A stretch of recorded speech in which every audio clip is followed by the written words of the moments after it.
ఈరోజు మనం వంట చేసేసరికి చాలా టైం అయిపోయింది. 2:30 అయిపోయింది. రోజు 1 కల్లా తినేసేవాడిని. ఈరోజు 2:30 అయిపోయింది.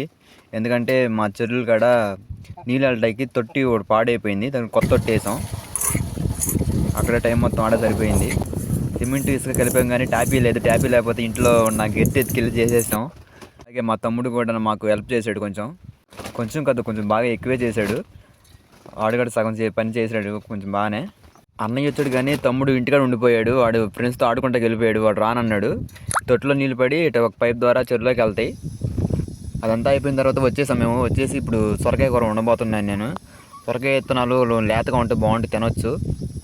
కోసే ప్రతిదీ మా పుంజుకైతే పెట్టాల్సిందే, లేకపోతే మనం ఊరుకోదు. ఒక అరుతూనే ఉండదు బయట నుండి. ఇక సగం ముక్క పెట్టేస్తున్నాను. అది కింద పడింది తిను తినపోతాం మరి. అలాగే మనం మొక్కలు కోసుకెళ్ళేపు అన్నం కూడా ఉడికిపోయింది. చకచక మొక్కలు కూడా కోసేసాను. ఎందుకంటే మళ్ళీ ఫ్యాన్ వేసి టైం అయిపోతుంది. మళ్ళీ వండుకొని తినాలి, మళ్ళీ వెళ్ళాలి. అందుకే తొందర కానిస్తున్నాను. ఈ గ్యాస్ ఎప్పుడో కొట్టించాను, అయిపోయింది అనుకుంటా. అయిపోతే కొంచెం కష్టంగానే ఉండిద్ది, మళ్ళీ కొట్టించి రావాలి వెళ్ళి. ఎలాగైతేనే మన కూర అయితే ఇలా ఉంది. ఆకలి అయితే బాగా అవుతుంది. ఈ పుంజు ఒకటి చెప్పిన వద్దు సావనవద్దు అరుతూనే ఉండిద్ది. మన ఫుడ్ అయితే రెడీ అయిపోయింది. ఇక తినేసి మళ్ళీ మేతలకు బయలుదేరాలి, ఎందుకంటే టైం అయిపోతుంది.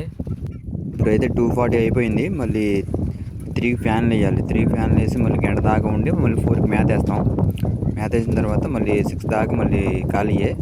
త్వరగా తినేసి వెళ్ళాలి. తింటా ఉన్నాను కానీ మా కోడి అయితే స్టాప్లు తిరుగుతుంది. దానికి మేత పెట్టాలి. ఎప్పుడు పెడతానా అని చూస్తుంది. ఇంకేముంది, ముందే పెట్టాలి, లేకపోతే మళ్ళీ అది ఆగదు. దానికి టైం అన్నది లేదు. ఎప్పుడు పడితే అప్పుడు తింటానే ఉండిద్ది. పెట్టకపోతే చూస్తూ ఉండిద్ది. అది అర్థం.